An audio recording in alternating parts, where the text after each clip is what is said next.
Have you ever heard of a pyramid? Not on land, but deep beneath the ocean waves.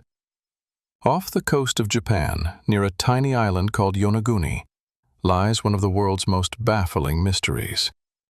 A colossal underwater structure that looks, in every way, like a man-made pyramid. But here's the twist. No one knows if it was built by human hands, or if it's simply a freak of nature. So tonight, let's dive together into the depths of the Pacific, where stone stairways vanish into blue darkness, and questions echo louder than answers. It all began in 1986. A local diver, searching for a good spot to watch hammerhead sharks, stumbled upon something strange. At about 25 meters below the surface, he saw steps. Giant, flat stone steps. Not scattered randomly, but stacked, like stairs carved into a cliff. Imagine being there. The light filtering through the ocean, fish drifting by. And suddenly, a staircase rising from the sea floor, wide enough to hold an army. When the news spread, experts rushed in. Some said it was the discovery of the century. Others called it nothing but rocks. But no one could deny this. The Yonaguni monument is massive, roughly 150 meters long, 40 meters wide, and 25 meters tall. Bigger than a football field. If you swim down today, you'll see shapes that shouldn't be underwater. Terraces like giant bleachers, flat platforms sharp as knife edges, staircases with steps so clean they look like they were cut with laser precision, and walls that rise and fall like a lost city frozen in time. Some divers say it feels like Atlantis. Others call it Japan's underwater Machu Picchu. The strangest part? In certain areas, the monument looks like a pyramid, layers upon layers stacked upward, tapering to what could have been a peak. That's why many call it the Yonaguni Pyramid. Now, let's pause here. Skeptics argue Yonaguni is nothing but nature's handiwork. They point out that sandstone often breaks into straight lines and right angles.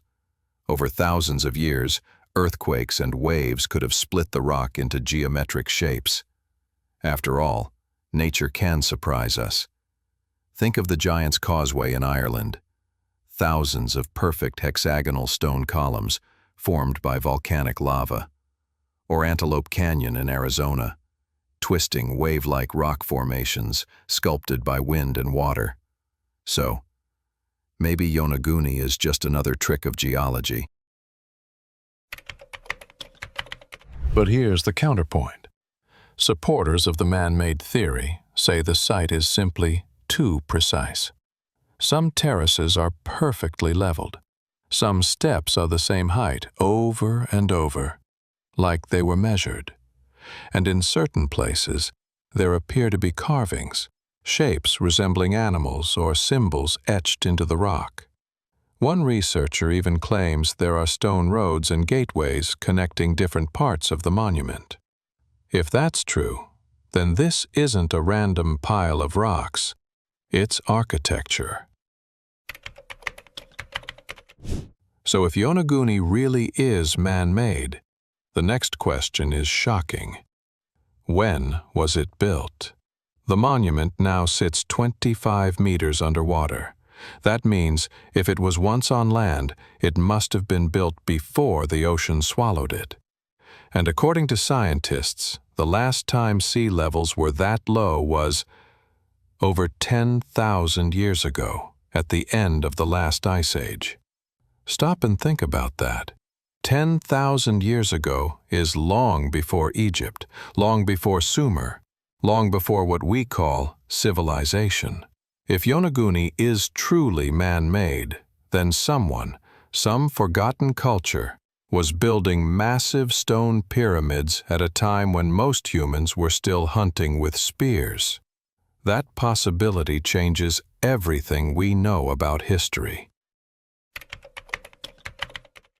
Of course, Mysteries attract theories, and Yonaguni has plenty. Lost Japanese civilization. Some believe it's the ruins of a forgotten Japanese culture, erased from history. Lemuria, Mu. Others link it to the myth of Mu, a sunken Pacific continent, much like Atlantis. Atlantean connection. Some fringe researchers even claim it proves Atlantis wasn't in the Atlantic, but here in the Pacific. Aliens? And yes, there are those who suggest extraterrestrials left Yonaguni as a marker, a monument visible even from the sea. Each theory is wild. But then again, so is the monument itself. Today, Yonaguni is a diver's paradise. You can strap on a tank, slip into the water, and descend into history. The silence is eerie. Fish glide past stairways. Sunlight flickers on walls that look like temples. It feels less like sightseeing and more like time travel. Divers often describe a strange sensation there, a mix of awe and unease. Awe at the scale, unease at the unanswered questions. Because no matter how long you look, the monument never explains itself. Mainstream geologists mostly dismiss Yonaguni as natural. But explorers, divers, and alternative researchers keep pushing back. Japanese marine geologist Masaaki Kimura spent years studying the site. He insists it's man-made. He points to what he calls stone tools, carvings, and walls. Meanwhile, other scientists counter, show us proof, artifacts, pottery, bones, anything. So far, nothing has been found. And that's the frustrating part. Yonaguni sits between evidence and imagination. So why does Yonaguni matter? Because it challenges our timeline. If it's natural, fine. It's a beautiful quirk of geology.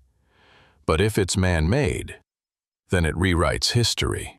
It means humans were building monumental architecture 10,000 years ago.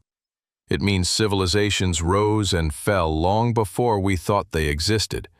And maybe, just maybe, it means we've lost entire chapters of our story, chapters lying under the sea. So, what do you think? Is Yonaguni simply stone, carved by waves and time? Or is it the last breath of a forgotten civilization, now sleeping beneath the ocean? Perhaps we'll never know for sure. But maybe that's the true power of Yonaguni. It reminds us that history is fragile, that the ocean hides secrets deeper than we can imagine, and that sometimes the greatest mysteries aren't in the stars, but right here on Earth, waiting for us to ask the right questions. And if you enjoyed this dive into the unknown, don't forget, hit that subscribe button, give this video a like, and share it with someone who loves mysteries as much as you do. Because here at Dark5 Archives, the past is never finished. It's just waiting to be rediscovered.